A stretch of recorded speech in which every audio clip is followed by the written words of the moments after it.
children, Assalamu alaikum. This is Laiba Tariq, your biology instructor from tutorial.pk.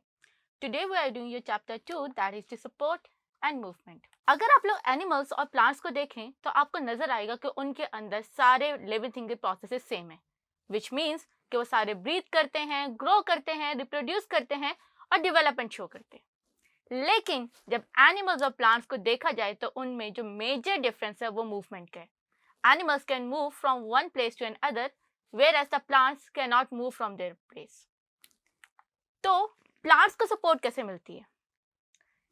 Plants अपने collenchyma and sclerenchyma tissues के जरिए support लेते हैं, जबकि animals को gravity और air के against support जो है वो provide करता है उसकी muscles, cartilage और bones.